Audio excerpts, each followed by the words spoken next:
Meron ako napansin isang loan app na nako, bago nyo i-download, panoorin nyo muna kung okay siya. Kasi yung loan app na to ay baka madadeja vu kayo guys. Yung pangalan ay si Madapera. Green yung color pero at the end of the video, I'm sure you'll have enough information para makapag-decide kung uutangan nyo ba to o hindi. So, tara na at alamin kung okay yung loan app na to.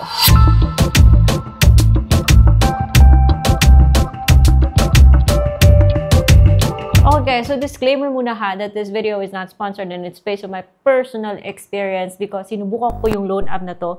Nakita ko po siya sa Google Play Store at mukha siyang promising. I repeat, mukhang promising. Nasabi niya yung magpapahiram daw siya ng up to 28,000 pesos. But bago kayo maniwala dyan, sinubukan ko na siya guys at ginawa ng video at i-share ko sa inyo yung aking mga nalaman. Sabi niya easy payout daw siya, no collateral, only one valid ID, and in 60 seconds lang daw, malalaman mo na yung result. How true ba talaga yung sinasabi nito, guys? If you're new here in my channel, because loan apps mo yung pinag-uusapan natin, then you better, demanding, paki-hit po ng subscribe button and that bell notification button para lagi kayong updated sa mga bagong vlogs natin. For this video, I am wearing a crop top from one of my favorite stores na machi-check out. Tama ba? One of my favorite stores na nasa Shopee. I'm wearing a crop top from Just G.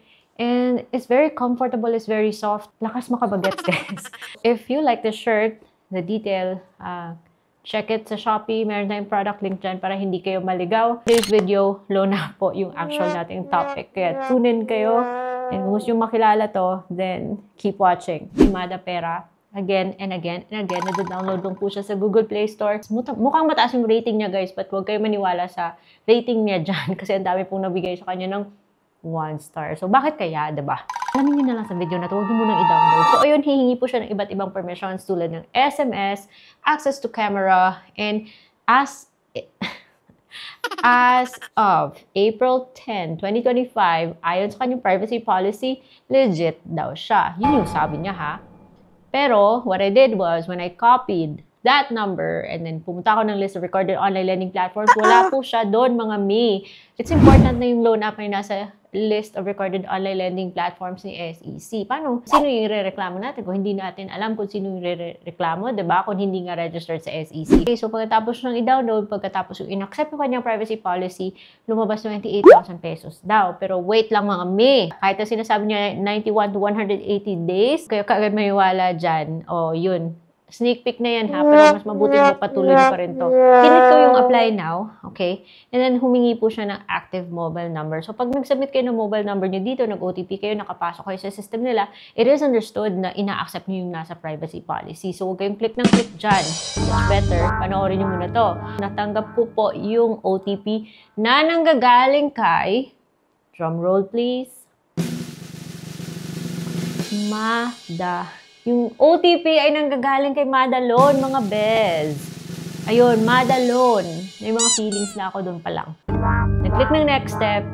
Sinabi niya ito daw, hingi daw siya ng permission sa SMS, blah, blah, blah. Kailangan mo yung i-authorize. Ilang beses niya hiningi permission sa SMS. Ako, kaloka siya. Yung mga IDs na pwede mong isubmit daw sa kanya is UMID, GSIS, SSS, PRC, passport, PhilHealth, driver's license, pag-ibig, voter ID, national ID, and nasa inyo na yan, ha? Kung ano yung pipiliin nyo. But huwag muna, guys. So, but for your reference, yung sinabit ko sa kanya is my SSS ID. So, kailangan mo yung picturean. Pagkatapos, i-provide mo rin yung ID number, first name, middle name, last name, ganun. And then, other information, hingin niya yung mga ganito, mga guys. Guys, kahit na sinabi mo unemployed ka or housewife, hingin niya pa rin yung corporate, ewan ko corporate, yung bakit, siguro company name, and then yung email address. Pero yun lang naman yung tanong niya. And then, monthly salary, tapos i-click mo yung confirm. 3 references lang po yung hihingi niya. But ito na guys, ito na yung ayaw natin sa mga loan apps. Yung humihingi ng Facebook. Bakit pa kayo hihingi ng Facebook? Diba? Sabi nyo legit kayo, diba? Huwag sa mga loan apps na ganito guys. Pero pinapatuloy ko pa rin para mabigyan ko kayo ng heads up. Para mapakita ko sa inyo kung ano bang meron dito sa loan app na to. So, nagbigay po ako ng aking GCash. Kahit nabigay mo yung GCash, mga GrabPay, PayMaya, meron po siyang transfer fee na 80 pesos. Kahit na bang transfer. So, binigay ko yung Gcash sa kanya, tapos sabi niya, evaluating na. Sabi niya, manual review daw. Sabi niya, 60 seconds kanina, di ba, for the evaluation. Pero guys, umabot ng 2 araw. Okay, hindi po 60 seconds, but 2 days. Saka ko nalaman na reject pala. And I can apply again. I can try again. November 15 pa, 2025. Pwede ka magpa-delete ang account sa loan app na to, but then again, kung gusto mo ulit mag-apply, then may date siya kung kailan ka pwedeng mag-apply ulit. I assume it's the date when you can use the same phone number. Ayoko sa mga ganito, guys. Bakit ayaw ko? Dahil diba, kanina yung nagpadala ng OTP ay si Madalone. And as you can see, 2 years ago, sinubukan ko tong si Madalone, mga guys. I'm not sure. To be honest, I'm not sure. Pero bakit si Madalone yung nagpadala ng OTP? So, na-remember ko na nireview ko na rin to si Madalone dati. At guys, ang laking kinakaltas ni Madalone that time. Okay? Ito po, ayan. Kitang-kita, diba? Ito po yung dating review ko kay Madalone. I'm just making conclusions here based on my experience. And based on my experience, wag na dito kasi. I think the fact na wala po siya sa list of recorded online lending platforms sa SEC is enough for me to say na ayoko sa ganitong loan app. Pero nasa inyo yan kasi hindi ko naman kayo mapipigilan kung gusto nyo makipagsapalaran sa loan app na to. Pero nung nagpadala siya ng OTP, naalala ko po si Madalone. Yung kay Madalone, ganito po, ang laki pong kinaltas niya. So for me, this loan app is a big no-no. Pero kung gusto nyo pa rin mag-try sa loan app na to, nasa inyo na yan.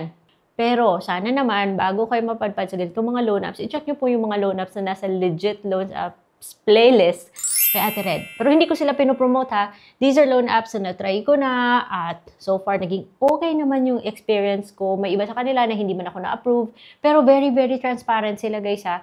And yung registered talaga. So, bago kayo magpunta dito sa kay Madapera na hindi nga natin alam kung talaga bang registered, i-check nyo muna yung mga loan apps na nasa legit loan apps by playlist by Ate Red. Kasi baka andun yung loan app na magugustuhan nyo. At bakit pa kayo magta-try dito kay Madapera na parang ang daming questions, ang daming questionable stuff about it. So, dun muna kayo sa legit na mga loan apps. Pero hindi ko sila pinopromote ha, try ko lang. And so far, naging okay naman sila sa akin. So, it's just a suggestion, something for you to try out, but, well, this is all for today's video, and kung meron kayong mga loan apps na gusto nyo pasilip, I'm your loan app guinea pig. Let me know in the comment section below. I'll see you on my next vlog. Bye-bye.